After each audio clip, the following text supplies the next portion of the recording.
In a joint operation, Assam Rifles and the Directorate of Revenue Intelligence recovered a large quantity of illegal gold biscuits and cash from Agartala. The operation was carried late last night on Tuesday in the Shantipara and Dhaleshwar areas of the city.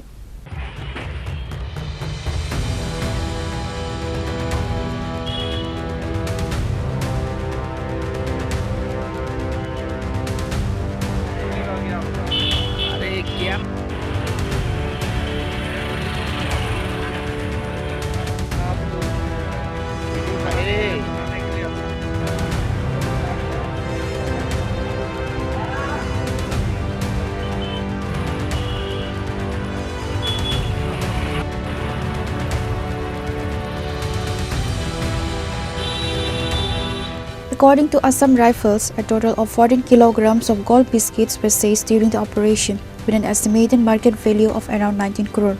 In addition, unaccounted cash amounting to 2.87 crore was also recovered. Bureau Report, Chini, Khorang.